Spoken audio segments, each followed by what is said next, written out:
திருமதி கோமதிநாத் பெற்றவர்கள் அப்பன் வாழும் வாழ்க்கை என்ற தலைப்பையை சிறப்பாக சுற்றுலாக்கிறார்கள். பக்தோடு நிர்வாகியாக கலந்திருந்து செய்திகள் பெற்று ஈரோடு புரியுமாறு நிர்வாகத்தாகவும் அனைவர் சார்பாக கேட்டுக்கொள்கிறோம். தற்பொழுது சுற்றுலாக்களை அன்புடன் அழைக்கிறோம். தற்பொழுது கேட்டிருக்கிறார்.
அந்த இறைவனுக்கு நன்றியை கூறி நம்முடைய செய்திக்குள்ளாக நாம் செல்வோம். நடு நாடு என்று சொல்லக்கூடிய அற்புதமான தலம்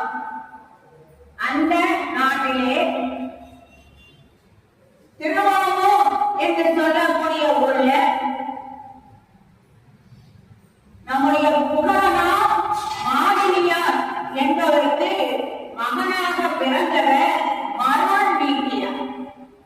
புகழார் இவரை போன்ற புகழ் இனியார் என்று சொல்லக்கூடிய அளவிலே உள்ளவர் அவர். அவருடைய மனைவி மாதை இனியார். இந்த மாதைக்கெல்லாம் தலைவராக மாதை இனி யார் இவரை போல வர முடியும் என்ற அற்புதமான நாமத்தை கொண்டவர். அவர்களுக்கு முதலிலே ஒரு குழந்தை பிறந்தது. அந்த குழந்தைக்கு திலகவதியார் என்ற நாமத்தை சூட்டி அந்த குழந்தை வளர்ந்து வருகிறது. சில வாரங்களுக்கு பிறகு ஒரு ஆண் குழந்தை பிறந்தது. அந்த ஆண் குழந்தைக்கு மருள் நீக்கியார் என்று பெயர் வைத்தார். மருள் நீக்கியார் என்றால் இந்த உலகத்திலே இருக்கக்கூடிய இருளை நீக்கக்கூடியவர். இந்த உலக மக்களுக்கெல்லாம் அஞ்ஞானத்தை நீக்கி விஞ்ஞானத்தை தரக்கூடியவர் என்றெல்லாம் அவர்கள் அந்த குழந்தைக்கு பெயர் வைத்தார். பெயர் வைப்பது என்பது ஒரு பெரிய விஷயம். ஆனா நம்மளாம் இப்ப என்ன செய்தோம், அதெல்லாம் மறந்துடும். ஒரு காலத்துல பிள்ளைக்கு பெயர் வைக்கும் போது இறைவனுடைய பெயரை வைத்தார். இறைவனுடைய பெயரை வைத்து சிவா அப்படின்னு கூப்பிட்டா எம்பெருமான் நினைச்சுக்குவாரா, நம்மதான் கூப்பிடுறாங்க. அதுபோல அம்மாவினுடைய பெயராக வைத்தாங்க. நம்மளே இங்க அரசியல் கோயில இருக்கக்கூடிய குழந்தைகள் போவா என்று அன்னையினுடைய பெயரை வைப்பார். அப்படி நம்ம வைத்தா ஒரு கல்லுல 2 மாங்கான்னு சொல்லுவாங்க. அத மாதிரி அந்த குழந்தையை நாம் அழைக்கும் போதெல்லாம் அந்த குழந்தையை சுற்றிலும் அருள் ஆட்கள் இருந்து அந்த குழந்தையை காப்பார். அதன் பிறகு இறைவன் அவரை அழைத்ததாக எண்ணிக்கொள்வார். உமா உமா உமான்னு நம்ம கூப்பிடுதோம், சிவா சிவான்னு கூப்பிடுதோம்னா இறைவன் நினைப்பார். இது எங்கே சொல்லப்படுகிறதுனா பாகவதம் சொல்லுது. இந்த நாமத்தை சொன்னா என்ன பலன் அப்படின்னு. கொஞ்ச காலகட்டம் போச்சு. அப்ப எல்லாரும் பெற்றோர்களுக்கு பெயரை வைக்க ஆரம்பிச்சாங்க. சரி, பெற்றோர்களுக்கு பெயரையாவது வைத்தாங்கன்னா இன்னைக்கு காலகட்டத்துல எப்படி நாம் போய் கொண்டிருக்கிறோம் என்றால் பெற்றவர்கள் குழந்தைக்கு பெயர் வைப்பதே இல்லை. நேர போய் நேற்ற கொண்டு வந்து நியமனாலத்தை கொண்டு போய் கொடுத்தாங்க. சரி, அவங்களும் அதை பார்த்து கணிச்சு இந்த மாதிரி பேர் வைக்கும், இந்த நாளில இந்த பேர் வச்சா நல்லா இருக்கும் அப்படின்னு சொன்னா அதையாவது நம்ம கூப்பிடணும். உதாரணமா பாத்தீங்கன்னா விக்னேஷ்க்கு பேர் வச்சு கொடுத்தாங்கன்னு வைங்க, இவங்க அந்த விக்னேஷ்க்கு போட்டாதான் நம்ம 3000 ரூபாய் செலவு பண்ணி பேர் வச்சு அது என்ன குறிக்கோளாக வச்சோமோ அது நடக்கும். ஆனா பேர விக்னேஷ்க்கு வச்சுட்டு இவங்க எப்படி போறாங்க, அப்படின்னா பெயர் விக்கி விக்கிறார். அதுபோல பொம்பளைகளுக்கு அச்சையான குறைவில்லாத நிறைவான என்று அற்புதமான பெயர். அச்சையா என்பது நிறைவானது. ஏன்னா அச்சய திதியை அச்சய பாத்திரம் அதெல்லாம் நம்ம சொல்றோம். ஆனா அச்சையான பெயர் வச்சு அழைத்தாதான் அந்த அலையாற்றல் அந்த பிள்ளைய நின்று சுத்தி இருந்து காக்கும். அச்சையான பெயர் வச்சு அச்சோ அச்சோ அந்த பேரை கூட நம்மளால இன்னைக்கு கூப்பிட முடியாத நிலைமையில இருக்கும். பேர் வைத்தார்கள் மருள் நீக்கியார். இந்த உலக மையலை நீக்கக்கூடியதற்காக பிறந்த குழந்தை என்று அற்புதமான பெயரை வைத்தார்கள். குழந்தையும் வளர்ந்து வருகிறது. சைவ நெறியை செம்மனையே கடைபிடித்து அந்த குழந்தையை வளர்ந்தது.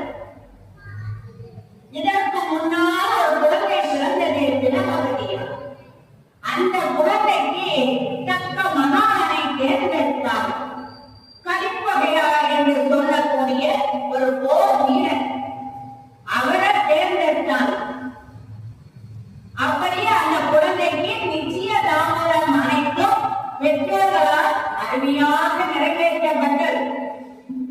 சில காலங்கள் கழிந்தவுடனே இந்த பெற்றோர் அவருடைய அப்பா இருக்காரே புறநாள், அவர் இறந்து விடுகிறார்.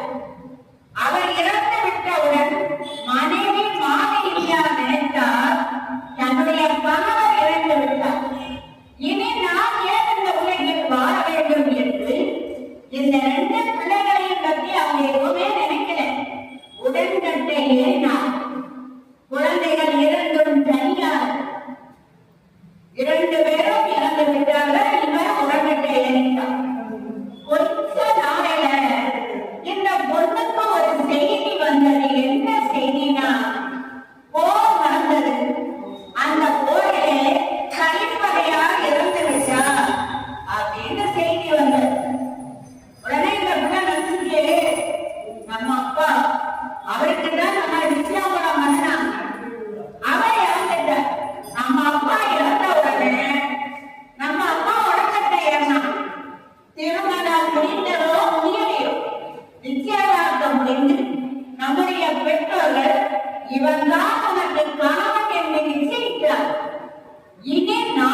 அந்த நேரத்திலே தம்பியாகிய இந்த மனோ நீக்கியா அக்காவினுடைய முந்தானையை இழுத்து, அக்கா அம்மாவும் இறந்துட்டாங்க, அப்பாவும் இறந்துட்டாங்க, நீயும் போயிட்டேன்னா நான் என்னக்கா செய்வேன், எனக்காகவாக நீ வாழக்கூடாதா என்று கேட்கிறார். உடனே இவர் பார்த்தார், தம்பிக்காக நான் வாழ வேண்டிய ஒரு சூழ்நிலையில் இருக்கிறோம் என்று அந்த திலகவதியார் தன்னுடைய அந்த ஆடை ஆபரணங்களை எல்லாம் அடைந்து விழா கோலம் போட்டார். வாங்க பாரு, அப்பாவும் இறந்துட்டாங்க, அம்மாவும் இறந்துட்டாங்க, அக்கா திருமணம் நடக்கும் நினைச்சா அக்கா விதவியா இருப்பா. இந்த சைவத்தை வழிபாடு செய்து ஒரு பலனும் கிடைக்கவில்லை என்று அந்த குழந்தை இந்த சூழ்நிலையை பார்த்து சமண மதத்திற்கு சென்றது.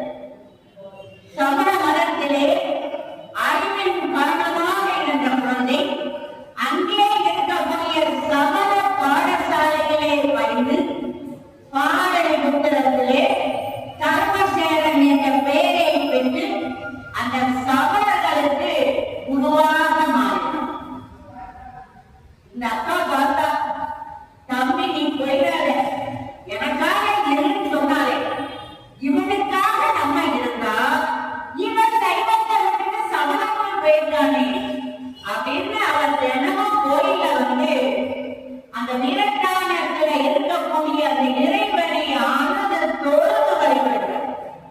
அதன் பிறகு அவன் என்ன செய்யறான்னா அந்த திருக்கோயிலுக்கு வருகிறார். கோயிலை தூய்மையிடுவது, அழகிடுதல், கழுகுதல் என்று சேர்க்கிறார், பதிவு செய்கிறார்.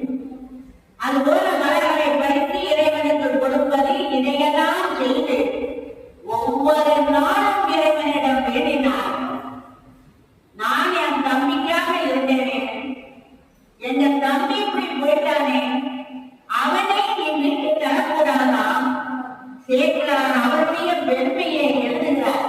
அம்மணி நூல் தாங்கார், ஒரு சின்ன மஞ்சாடி அளவுல ஒரு மாங்கல்யத்தை கழுத்துல தாங்காம அனைத்து உயிர்களுக்கும் அன்பு செலுத்தி எல்லா வீரர் மீதும் அந்த பெண்ணு அன்பு செலுத்தும்.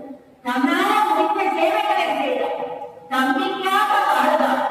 தினமும் தம்பிய வீட்டுக்குள்ள அப்படின்னு சந்தர்ப்பம் பண்ணிட்டே இருந்தார். இவருடைய சந்தர்ப்பத்தை ஏற்றுக்கொண்ட இறைவன் திலகவதியார் கனவிலே தோன்றி, அம்மா சூளையை கொடுத்து ஆட்கொள்வோம் என்று சொன்னார். இவ பார்த்தா சூளை நோய் தம்பிக்கு வருது, ஆனாலும் பரவாயில்ல, சமணத்திலிருந்து இந்த பையன் எப்படியாவது இங்க வந்துட்டா போதும் அப்படின்னு அக்கா நினைச்சார். இந்த இடத்துல நம்ம சிந்திக்க வேண்டியது என்னன்னா, ஏன் இறைவன் சூளை நோயை கொடுத்தார்? முற்பிறவியில் செய்த பலன். முற்பிறவிலே மாகேஸ்வரராக இருந்து கடுமையான தவம் செய்தவர் அவர். அப்படி தவம் செய்யும் போது தீமையானவருக்கு உதவி பண்ணினார். அப்படி என்ன பண்ணினார்? இலங்கேஸ்வரர் வாழ, அந்த இலங்கேஸ்வரர் வானவீதியிலே வந்து கொண்டிருக்கும் போது கைலாய மரத்தை பார்த்தார். இந்த கைலாய மலையை தகர்த்துட்டு நம்ம நேர போனோம். அப்ப நந்திய பெருமான் இருந்து சொன்னார், அப்பா இது இறைவன் குடியிருக்கக்கூடிய மலை கைலாயம், நீ இப்படி அதை நினைச்சுட்டு போனோம்னு நினைக்காது, சுத்தி வான. இவன் சொன்னா, என்ன குரங்கு மூஞ்சிய வச்சுட்டு நீ இப்படி சொல்றையே அப்படின்னு கேட்கிறார். அவர் சொன்னார், என்ன இறைவனுக்கு அந்த சொன்னனாக சிவபெருமானுடைய முதல் சீடனாக நான் இருப்பேன், என்னைய போய் இப்படி நீ சொல்லிட்டியே அப்படின்னு அவர் சொல்றார். என்னைய குரங்கு போல முகத்தை வச்சுட்டு இருக்கேன்னு சொன்ன காரணத்தான் ஒரு குரங்கா உன்னுடைய நாடும் நகரமும் அறிய பரவது அப்படின்னு நந்திய பெருமான் சாபமிட்டார். அதன்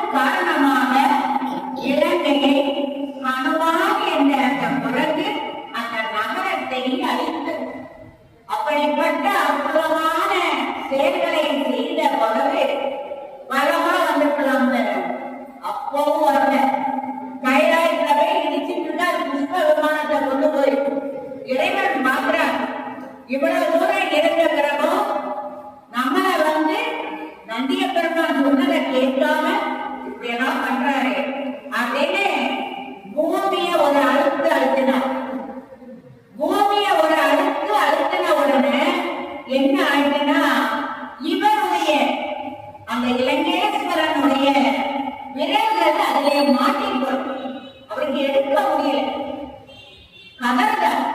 இந்த கதறல் சத்தத்தை கேட்ட தியானத்தில் இருந்த வாகீச முனிவர் சொன்னார், அப்பா சிவபெருமான் நீ நல்ல பாடு.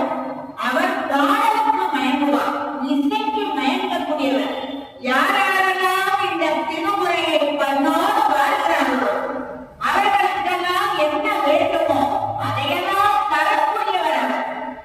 ஏன்னா நம்ம சொல்றோம், ஏதோ கஷ்டம்னா எங்கேயோ போய் பார்க்க கொடுத்து பரிகாரம் பரிகாரம் நிற்கிறோமே. ஆனால் சைவம் என்ன சொல்கிறது? திருமுறையே பரிகாரம். திருமுறைக்கு எல்லாம் என்ன ஒரு கஷ்டமோ அதற்கான பதிகங்களை எல்லாம் நம்முடைய இந்த 12 திருமுறையில சொல்லாதது எதுவுமே. அப்படிப்பட்ட நிலையில அந்த பரிகாரம் அதை பாருங்க. என என்ன கஷ்டமோ அதற்கு இந்த பாடலை பாடி என்று நாவுக்கரச பெருமாள் சுந்தரரெல்லாம் பாடலை பாடினார். உனக்கு கண்ண நோயா, வரக்கண்ண நோயா, இடக்கண்ண நோயா, என் வயிற்று வலியா, என்னவோ அப்படி பாடினாங்க. ஆனா ஞானசம்பந்த பெருமாள் 10 பாடலையும் பாடி உனக்கு என்ன பிரச்சனையோ அதுக்கு இந்த பாடலை பாடு அப்படின்னு பல புதியுமே 11வது ஒரு பாடலை கொடுத்தார். பண கஷ்டமா, உடல் நோயா, இதய நோயா, குழந்தை இல்லையா, செல்வம் தட்டுப்பாடா, எல்லாத்திற்கும் பரிகாரம் நம்முடைய திருமுறையில். அதனாலதான் வருடத்துக்கு ஒரு முறை நாம் இத்திருக்கோயிலே இந்த திருமுறைகளை சிந்தித்துக் கொண்டு இருக்கிறோம்.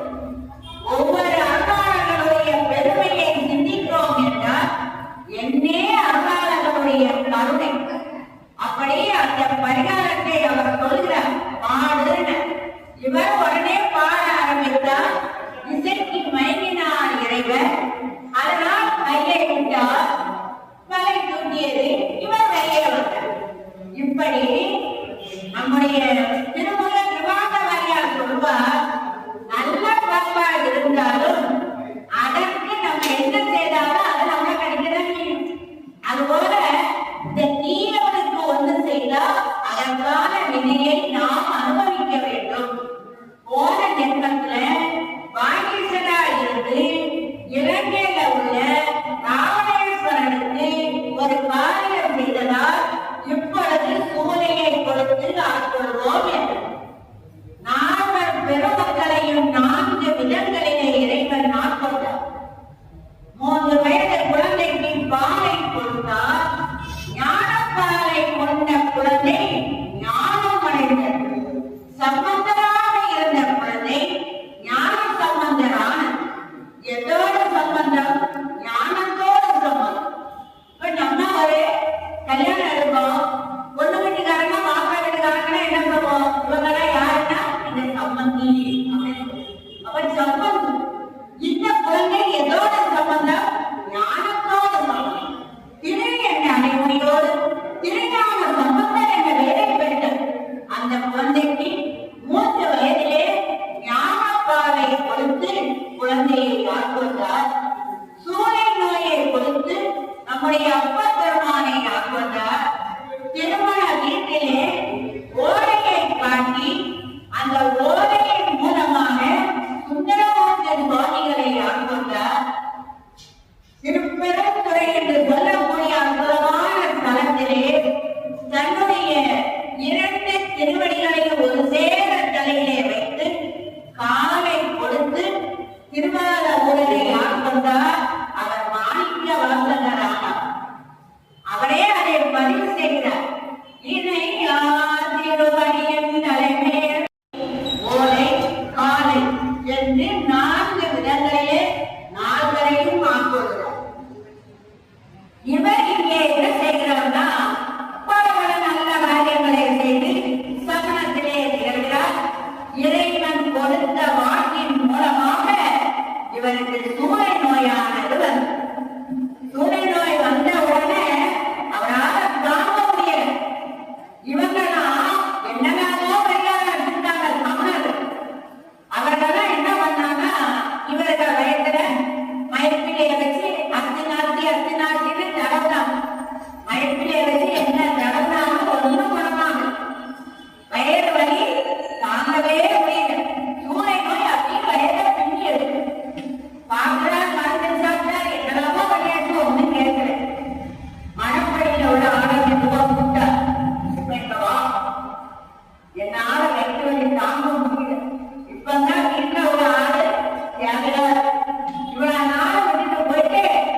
இங்க தமிழர்கள் விடமாட்டாங்க. என்னடா செய்ய விடமாட்டாங்க அப்படின்னு ராத்திரோட ராத்திரியா யாருக்குமே தெரியாம அந்த ஆணையும் கூட்டிட்டு இவர் வயர்களை தாங்க முடியாம வந்து அக்கா காலில் வந்து விழுந்தார். அக்கா, நான் தெரியாம தப்பு பண்ணிட்டேன், என்னைய நீனா எத்தனும் என்னால தாங்க முடியல. ஆனா அக்கா தைரியமா இருந்தா, ஏன் இருந்தா சாமியம் இருந்த உடனே கொடுத்து உன் தம்பியை காப்பாற்றுவேன். அவர் சொன்ன மாதிரி வயலை கொண்டு சேர்த்தா இனி இந்த மூணு பயம் போகணும் அவர்தான் அப்படின்னு அக்காவுக்கு தைரியம். முதலாக தீட்சையை கொடுத்த ஒரு பெண்மணி யாருன்னா அவர்தான் சிவபக்தியம். ஒரு தமிழக தண்ணி எடுத்தா கொஞ்சம் விபூதிய போட்டா தம்ப விரலாக்கி இந்த மோதிர விரலை கொண்டு அந்த தீர்த்தத்தை நல்லா கலக்கி ஓம் நமச்சிவாயன்னு இவர்களோட முறை சொல்லி அந்த தம்பிக்கு உள்ளேயும் கொடுத்து வயதிலையும் தடவி உடம்பெல்லாம் தடவி அவளுக்கு நமச்சிவாய என்ற தீட்சா மந்திரத்தையும் காதலே சொல்லி இனி நீ இந்த சைவத்திற்கு போகாது, உனக்கு வயிற்று வரை போயிடும் அப்படின்னு அந்த அம்மா விமோகி பிரசாதத்தை கொடுத்தார். எப்படிப்பட்ட நோயாக இருந்தாலும் அதை குணமாக்கக்கூடிய அற்புதமான ஒரு பொருள் இந்த விமோகி. என்ன நோயாக இருந்தாலும் நம்ம 2 திருவிழா போட்டோம்னா நம்ம நோய்கள் குணமாகும். மந்திரமாவது நீரே வானகமிழது நீரே சுந்தரமாவது நீரே துதிக்கப்படுவது நீரே தந்திரமாவது நீரே சமயத்தில் உள்ளது நீரே என்னோட வாழ்வுமை வந்த திருவாலவாயா திருநீரே. அவர்களுக்குரிய என்ன கஷ்டமாக இருந்தாலும் அதை போக்க வல்லமை உடையது என்று நம்முடைய எல்லா அவதாரங்களும் கூறியுள்ளார். கங்கான பூசும் கவச திருநீட்டை மங்காக பூசி மகிழ்வோமே ஆமாயிரு தங்கா வினைகளும் தாரும் சிவகதியே. அப்படி சிவகதி கிடைக்கணுமா, நம்முடைய நோய்கள் நீக்கணுமா, நமக்கு மந்திரமாக கவசமாக நம்மை சுற்றி இருந்து காப்பது இந்த சிவ சின்னத்தில் ஒன்றாகிய இருக்கும். எனவே அதை கொடுத்து இறைவனுடைய உயர்ந்த நாமமாகிய பஞ்சாட்சர நாமத்தை சொல்லி அவர் தடக தடக அந்த நோய் கொஞ்சம் கொஞ்சமா வலி தாக்கம் நீக்கியது. காலையில வா, இந்த கோயில தான் நான் அழைக்கிடுதேன் விளைக்கிடுதேன், மழை பறிச்சு சாமிக்கு கொடுக்குறேன் வான்னு கூட்டிட்டு போனோம். அங்க போன உடனே இறைவனை பார்த்தா அழுதா கதறினா, நான் தெரியாம போயிட்டேப்பா, வீட்டு சூழல் என்னைய மாற்றி அப்படின்னு முதலாக இருக்கக்கூடிய அந்த திருமுறையை பாட ஆரம்பித்தால் அது 5வது திருமுறை. நம்ம இந்த திருமுறையில தேவாரம் என்று சொல்வது என்னன்னா அப்பர் பெருமான் பாடிய இந்த 4ஆம் திருமுறை மட்டும்தான் தேவாரம். மீதி எல்லாத்துக்கும் ஒவ்வொரு பேர். ஞானசம்பந்த பெருமான் பாடிய அந்த 3 திருமுறைகளுக்கு திருக்கடைக்காப்பு அப்படின்னு பொருள். அப்பர் பெருமான் பாடிய 4ஆம் திருமுறைக்கு தேவாரம் பேர். 5வது திருமுறைக்கு திரு மங்களம் என்று சொல்லக்கூடிய அற்புதமான பேர். ஏன்னா அது குறுந்தொகை என்றார். அடுத்தது 6வதாக திருத்தாண்டம். அப்படி 3 நூல்ல 4வது திருமுறை தேவாரம், அடுத்து திருக்குறுந்தொகை, அடுத்து திருத்தாண்டம். அடுத்து நம்முடைய சுந்தரமூர்த்தி சுவாமிகளுடைய தேவாரத்துக்கு திருப்பாட்டு. ஆனா நம்மளாம் திருப்பாட்டு திருக்கடைக்காப்பு அப்படிலாம் சொல்றவங்க இல்லை, ஒட்டு மொத்தமா தேவாரம் அப்படின்னு சொல்லி இந்த முதல் தேவாரம் இந்த 4வது திருமுறைய அவர் பாடுறாங்க. கூச்சாயின வார விளக்கதை பொறுமை பெற செய்தன நான் என்ன பொறுமை செய்தேன்னு அறியலையப்பா. ஆனா என்ன நடக்குது, ஏன் எனக்கு இந்த வயிற்றுவலி தாங்க முடியல. அதிலே கிடைத்த வீரட்டான துறை இறைவனே நான் என்ன செய்வேன் அப்படின்னு ஒவ்வொரு பாட்டா அழுது அழுது பாடுற அந்த நேரத்துல இறைவன் அவருக்கு ஒதுக்க நாமம் தான் நாவுக்கரசு. அப்பா உனக்கு இந்த முறை நீ நாவுக்கரசு, உன்னால முடிந்த அளவு பாடுகிறப்பா, இனி உனக்கு யாரும் தடையா இருக்கார் அப்படின்னு இறைவன் அவருக்கு அசரீரி வாக்கு கொடுக்கிறார். அப்பா சந்தோஷப்படல, இவ்வளவு நாளைக்கு முதலாவது வந்தாரு அப்படின்னு இந்த செய்தி காட்டு தீவியாக பரவி தமிழர்கள் பார்த்தாங்க. என்னடா இவ்வளவு நாள் இங்கே இருந்து எல்லாத்தையும் படிச்சுட்டு இப்ப இதை வந்துட்டு அவங்க போயிட்டாரா, அவனை சும்மா விடாது புதிட்டாங்க. உடனே எல்லாரும் சேர்ந்து அவரை பிடிச்சு கொண்டு போனாங்க. அங்க மன்னன் வந்துருப்பார். வந்த உடனே அவர் சொல்றா, என்ன நீ இப்படி போயிட்ட, கொடுமைய பாருங்க, ஒரு புழு பூச்சிக்கு கூட துரோகம் செய்ய மாட்டார்கள் இந்த சமணர். ஆனா என்ன பண்ணாங்கன்னா விஷத்தை வரைக்கும் உள்ள கொடுத்தார் சாவுக்கு. இவர் அதை குடித்தார். விஷத்தை கண்டத்திலே நிறுத்திய அப்பனுடைய கருணையால் விஷம் அமர்த்தமாகும். அந்த நேரத்திலே இறைவன் கொடுத்தாரே நான்கு அரசு. அந்த பாடலை பாட பாட விஷம் அவரை பார்க்கல. பார்க்கலாம் மன்னன் நல்லபடியா இருப்பாரு. அடுத்து என்ன செய்யலான்னு மகம் பிடிச்ச யானையை கொண்டு வந்து நீ இறங்கணும். யானை வந்து பார்த்துச்சு. இவரை பார்த்த உடனே அந்த வேட்டு அந்த முகத்தோட அழகை பார்த்த உடனே யானை படுத்து இவனை வணங்கி அதற்கு பின்னோக்கி இருந்தது. திரும்பியும் போனியா இவரை பார்த்துட்டே இருந்தாரு. அப்ப சொன்னா 5 வருஷம் இல்லை, 5 வருஷமும் இல்லை. பார்த்தாங்க ஒருமையே கதை நடக்கிறது. நம்ம இப்ப மார்கழி மாதத்துல எல்லா வீட்லயும் விளையாடி இந்த சுண்ணாக கொஞ்சம் நடக்கிற உடனே நமக்கு எவ்வளவு தூரம் தூங்கணும் இருமணும் வந்துட்டு அந்த தூள் தாங்க முடியாம எவ்வளவு கஷ்டப்படும். இந்த சுண்ணாக செய்யக்கூடிய பரவாயில்ல, அதுக்கு உள்ள சுண்ணாக உர கொதிக்கிட்டு எவ்வளவு இருக்கும், அதுக்குள்ள கொண்டு போய் அடைச்சி சுண்ணாம ஆயிருப்பான் அப்படின்னு நினைச்சாங்க. 7 நாள் கழிஞ்சோட 7 நாள் ஆயிட்டு தொடர்ந்து முடியும். அப்புறம் போய் திறந்தாங்க. திறந்தா எப்படி உள்ள கொண்டு வச்சாரோ அதை விட சின்ன இதுனா சுண்ணாம்பு கலர் குடிக்கூட வச்சா இப்படி எப்படி வராது அப்படின்னு அவங்க பார்ப்பாங்க. எல்லா மக்களும் கேட்டாங்க, சுண்ணாம்பு கலரை உனக்கு ஒன்றும் செய்யலையா, எப்படி இருந்ததுன்னு. அவர் சொல்ல, நம்ம பொதிகையில போய் இருந்தோம்னா அகற்ற வாழ்ந்து கீழே போய் இருந்தா எவ்வளவு சிறுமையாக இருக்கும், அப்படி இருந்தோம்.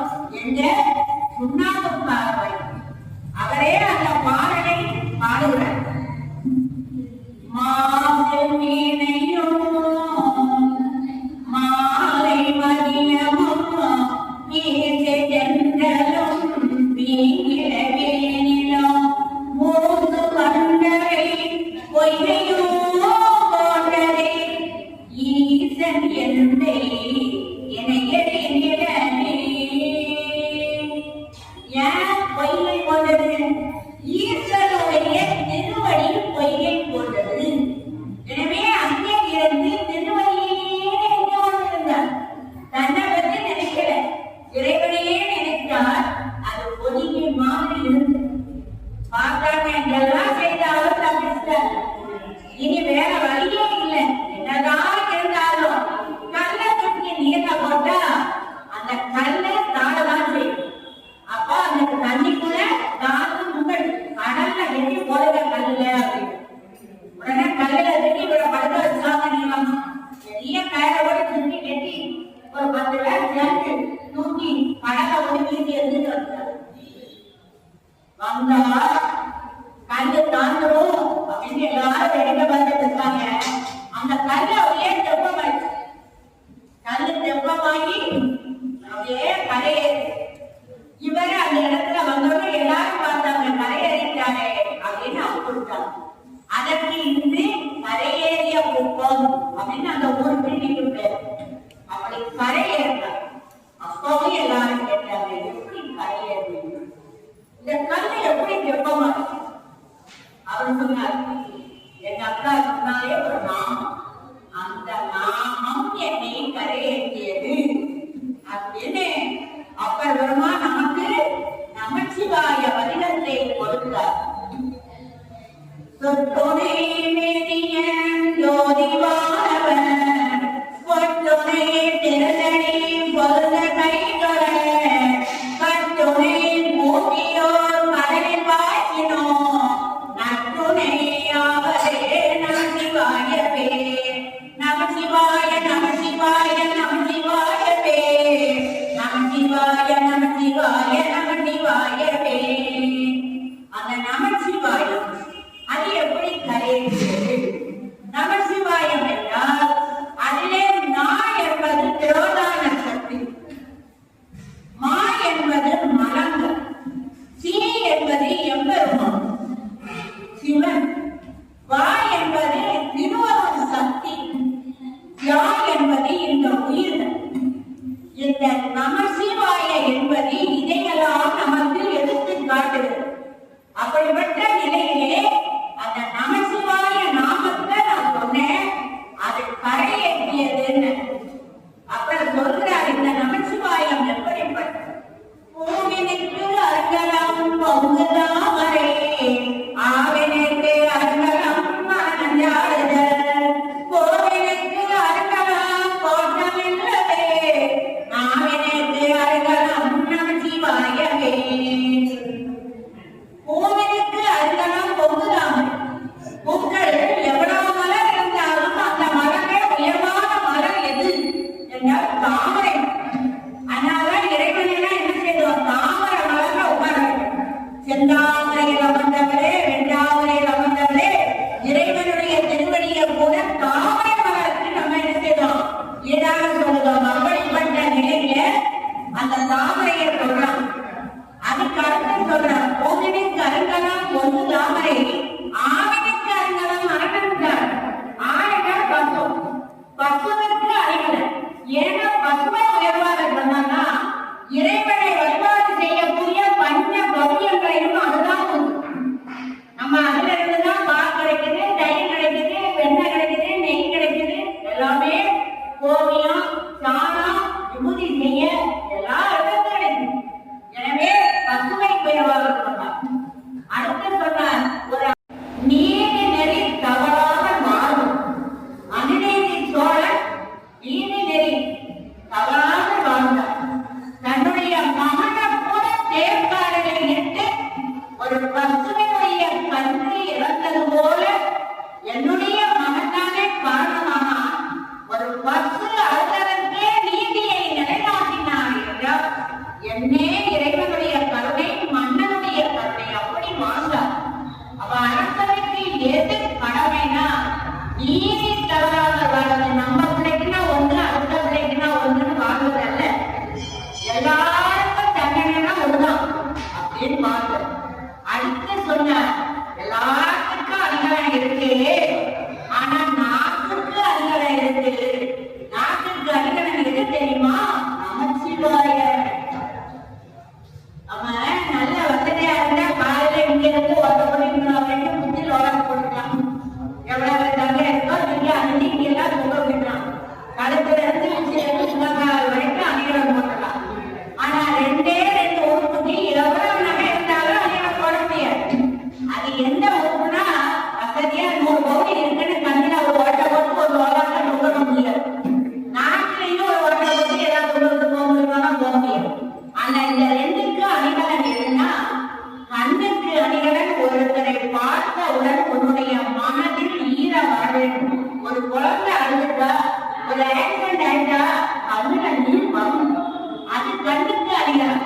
நம்ம இன்னைக்கு எப்படி இருக்கோம், ஏதாவது ஒண்ணு வந்து உங்களை வாட்ஸ்அப்ல எடுத்து போடணும், அப்படிதான் நம்ம எப்பவுமே தவிர அந்த உயிரை காப்பாற்றணும் அப்படின்னு. அப்ப இதத்தான் அவர் சொல்ற, கண்ணுல ஈரம் இருக்கணும். அதுபோல நாட்டுல அணிகலன் இறைவனுடைய நாமம், ஒருவரை ஒருவர் வாழ்த்துது, வணங்குது, இதெல்லாம் செய்யணும் அப்படின்னு சொல்லணும். அடுத்ததா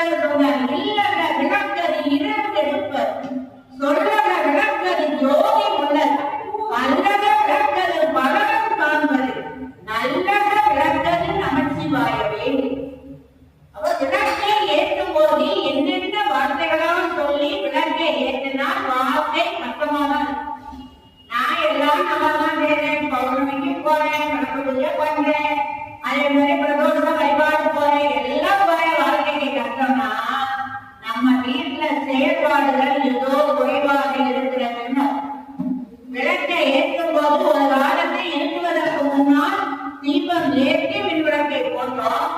இன்னைக்கு மின்விளக்கை போட்டுட்டு தான் தீபம் ஏற்றுறோம்.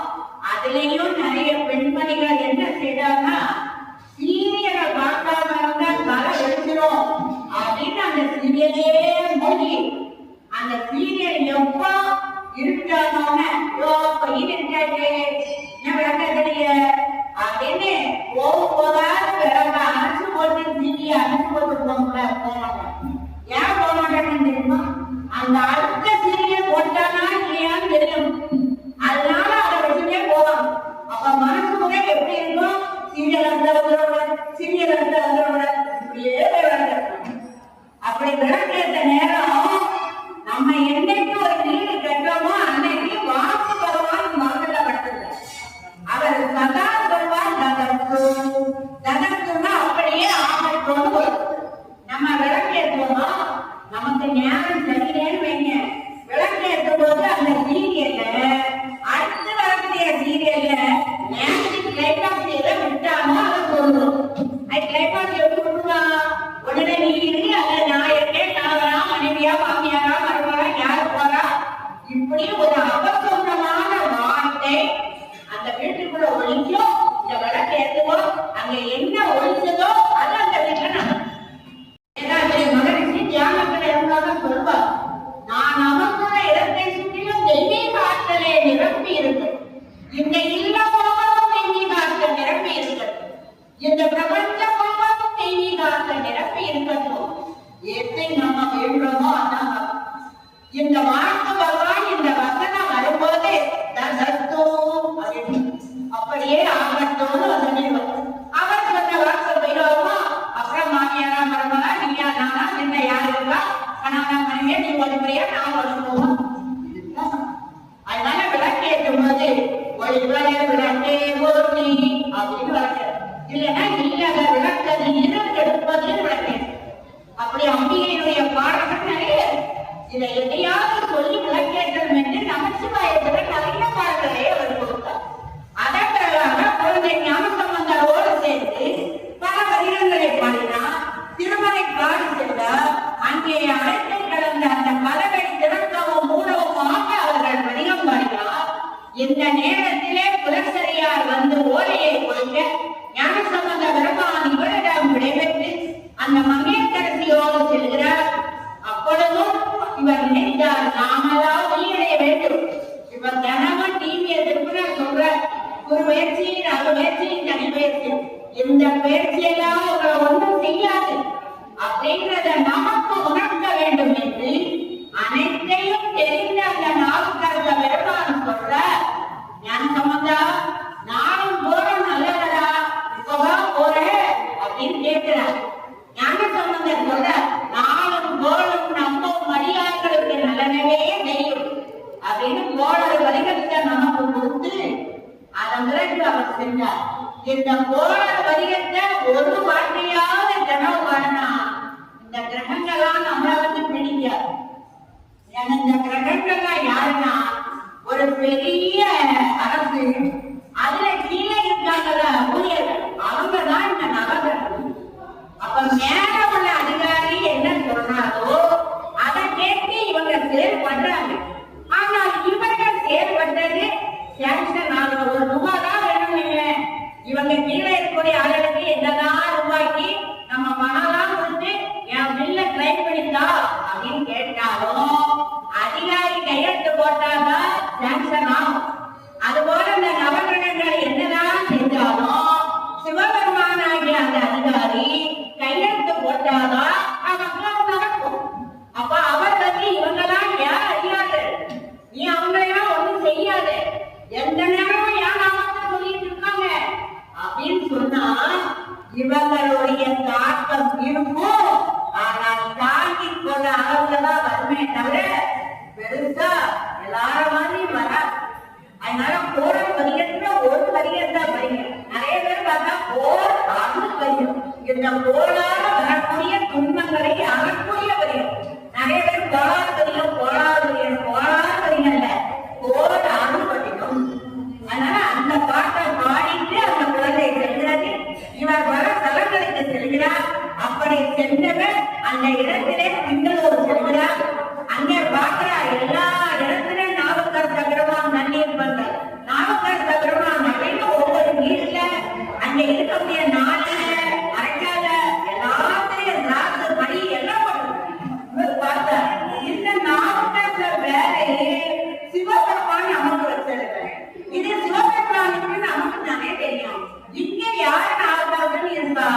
யார் அந்த பேரெல்லாம் வைத்தா அப்படின்னு நம்ம ஆளுகிட்ட போய் கேட்டார். யார் இந்த பேரை வைத்தா? அப்ப இவர் சொன்னா நாவுக்கரசர் யாருன்னு இவருக்கு தெரியாது. ஆனா அங்க ஒரு சொல்றீங்களா, அந்த அப்போதைய அடிகள்னு ஒருத்தர் இருக்கார். அவர் தான் இங்க இருக்க எல்லா தண்ணீர் பண்ணது எல்லாருக்குமே நாவுக்கரசர் பெருமானுடைய பேரை வச்சிருக்காங்க அப்படின்னு சொல்லுது. அப்படியா? அவரை நான் போய் பார்க்கலாமா? போனோம். வாசல போய் நின்னார். நின்னோன்னா அப்படியே கலந்து பார்த்தார். யாரோ ஒரு சாமியார் வந்திருக்காரு அப்படின்னு வாங்கையா உள்ள உட்காருங்க. முன்ன உள்ள கிணத்துல போய் அவர் உட்கார்ந்தார். அவரும் பக்கத்துல உட்கார்ந்தார். ஒரு காலையில எனக்கு ஒரு டவுட், அதை தீர்த்துக்கலாமான்னு நான் வந்தேன். அவரோட வீட தேடி. அப்படியா? என்ன சாமி உங்களுக்கு டவுட் சொல்லுங்க, நான் சொல்றேன். இவர் சொன்னார், ஆமா பேர் அப்பூதி அடிகள் தானே. அப்ப அப்பூதி அடிகளினுடைய தண்ணீர் பண்ணால் அப்பூதி அடிகள் அப்படி வைக்கிறாங்க. நின் பேரை வைத்தார். வேற எவனுக்க பேரையே நீ போட்டுக்கியே, நீ யாருதான்? அவர் சொன்னார், வேற யாருடைய பேரா? சாமியாரா இருக்க, அதனால நான் உங்களை ஒண்ணு செய்யணும்.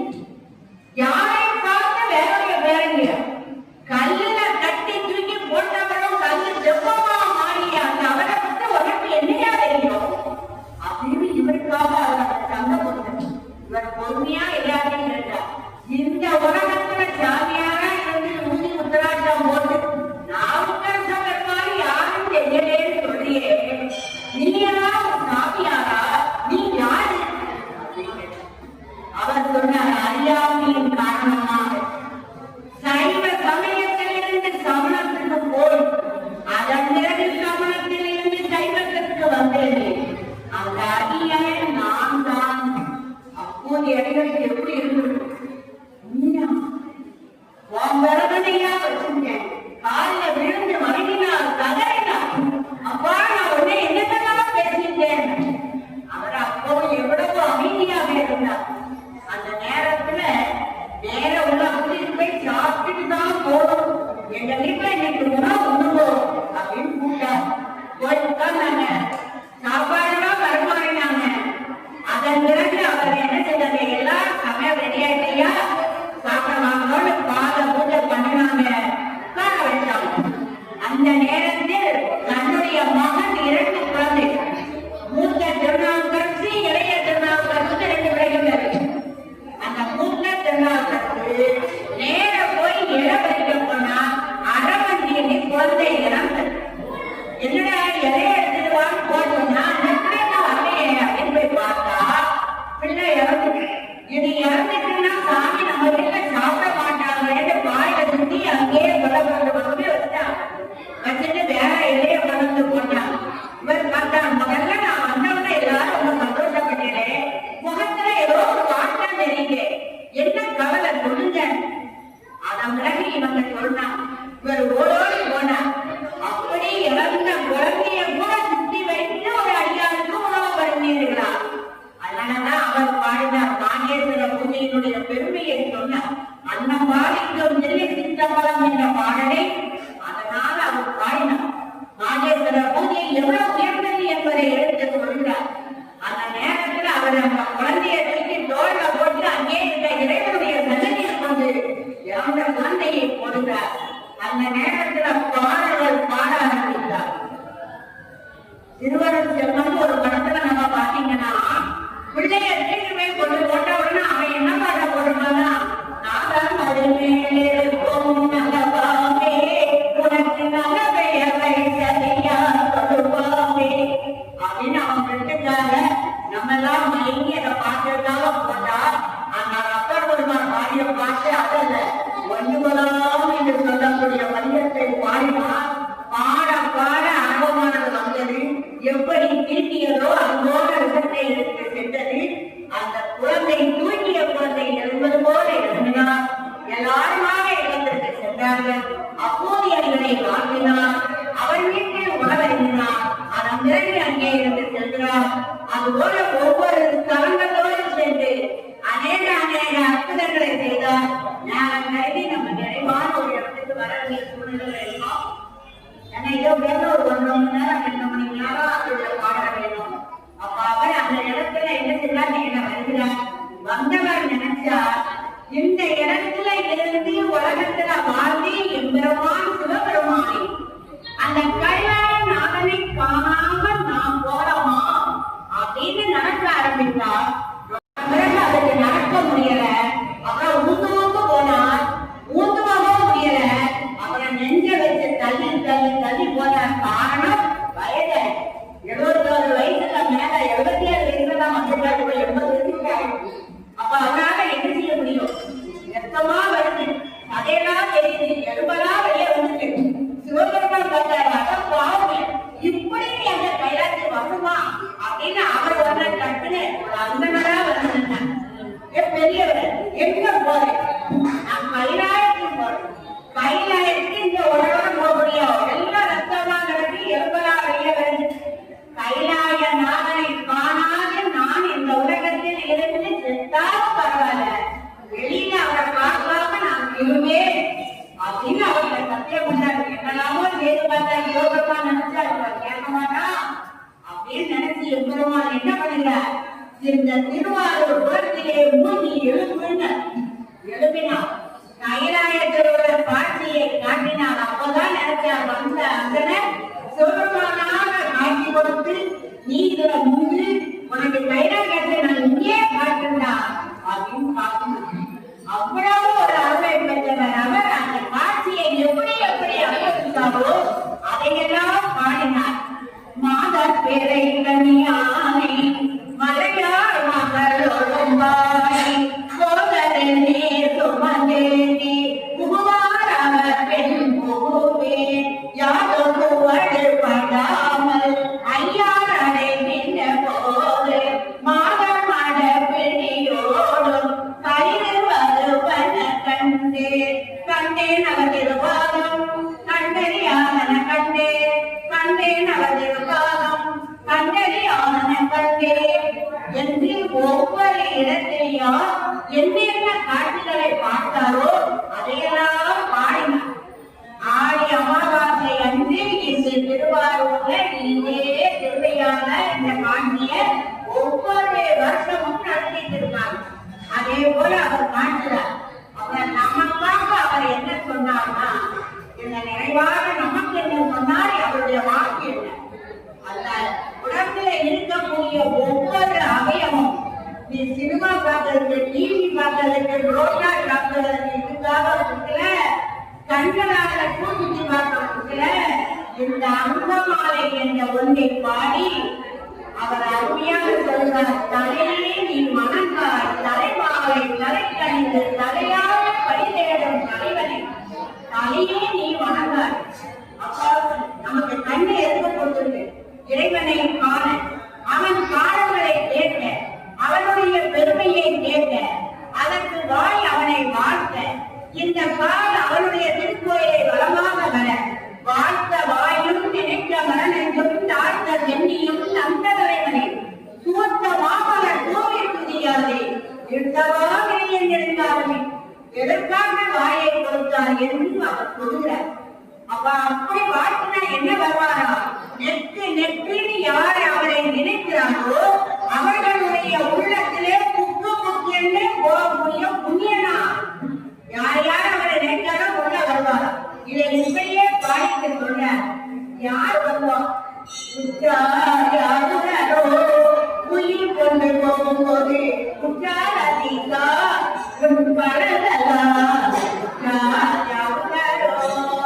நம்ம நினைச்சோம் நம்மளுக்கு நிறைய பணம் இருக்கு, நம்ம நிறைய ஆட்கள் இருக்கு, கூட ஒருத்தவங்க இருக்காங்க, மனைவி இருக்கா, கணவன் இருக்கா, எல்லாரும் இருக்காங்க. உயிர் போகும் அன்னைக்கு யார் வருவா? எம்பெருமாக நிற்கணும்னு சொன்னாரே. ஊரெல்லாம் கூடி ஒழுங்கி அழைச்சி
இந்த உடம்பு போகக்கூடிய உடம்பு தானே, ஏன் இந்த உடம்பை பாதுகாக்கணும்னு தான் நினைச்சேன்.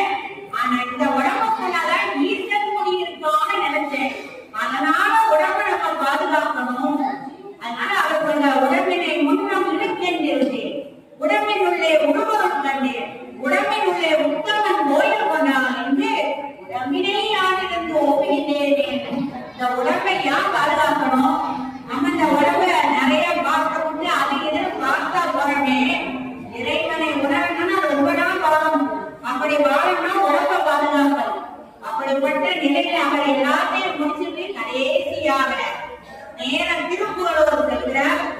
ஏன்னா அவரை கூட்டிட்டு வந்த நம்ம அவர் கோபுரமான ஒப்படைச்சிட்டு நிறைவு பண்ணிடுவோம்.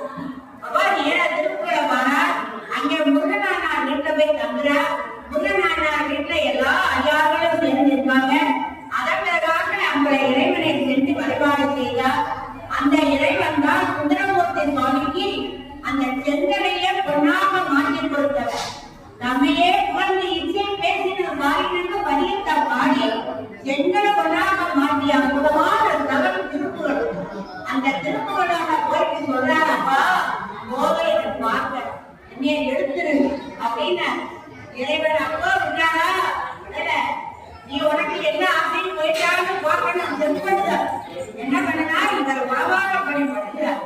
அதனாலதான் எல்லா இடமும் நாவுக்கரசகரமா உறவாட பணின்னு இன்னைக்கு நம்ம வச்சிருக்கோம்.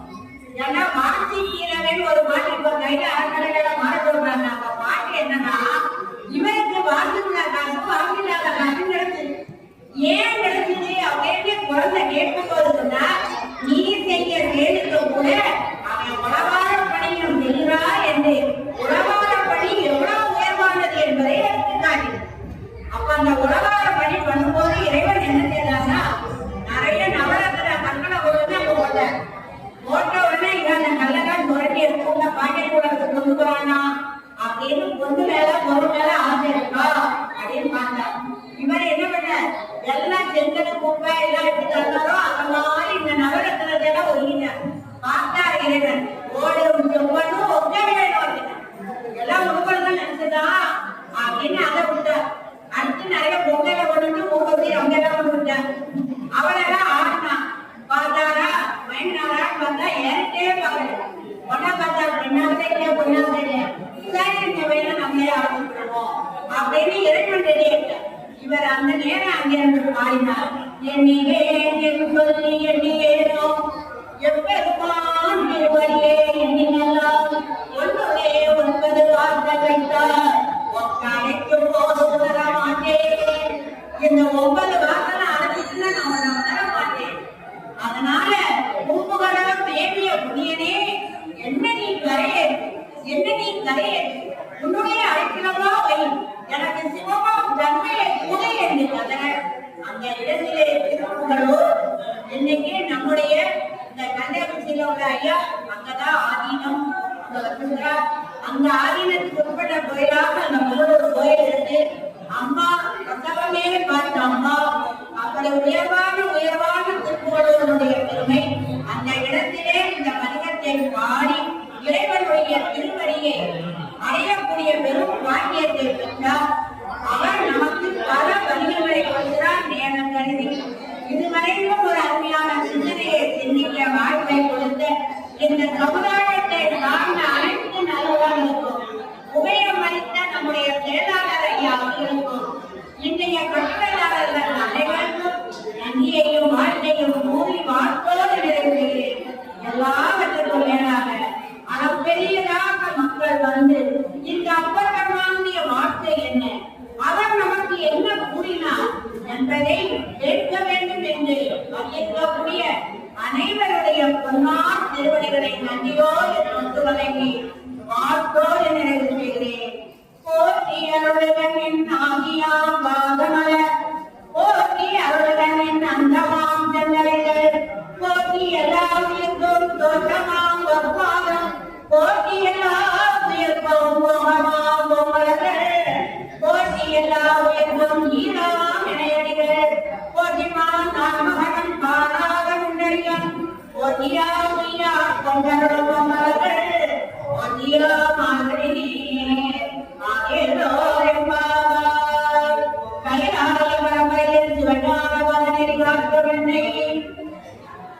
மயில் வாழ்மை கண்டா நல்லதிக்கார் விஞ்ஞான வாழ்வாகி உயிலாரோடு என்னுமா வடுமுறைவாள் குரு நமன் சிவாய தேவ சைலாதி மரபுடையோ திருமரபு நீரோடே தலை நமதோ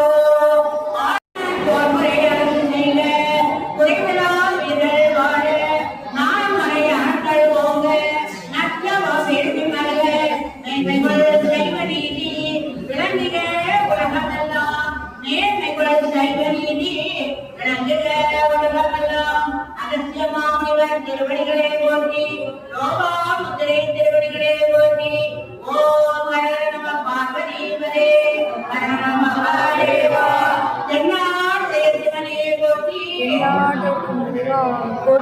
அண்ணாமலையன் மன்னா போற்றி கண்ணாரமுத கடலே போற்றி காவாய் கனகத்தினரே போற்றி கைலை மலையானே போற்றி கைலை மலையானே போற்றி கைலை மலையானே போற்றி போற்றி திருச்சிற்றம்பலம்.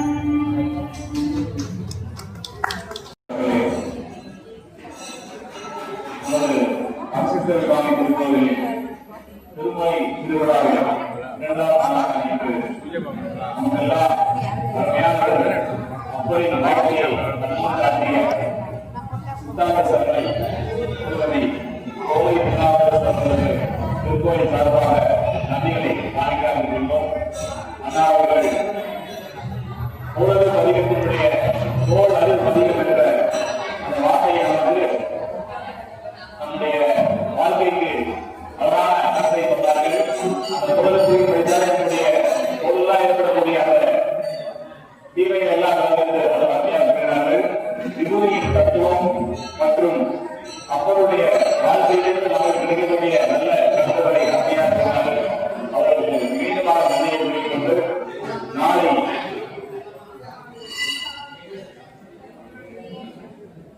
வைத்தியராசி கீழா அனுபவம் அவர்கள் ஆவின் கன்றும் போர் வேண்டும் என்ற தலைப்பில் உரையாற்ற உள்ளார்கள். இதுபோல் நாளை அனைவரும் சேர்ந்து சொற்பொழிவை கேட்டு இந்து பணிகள் என்று இன்றைய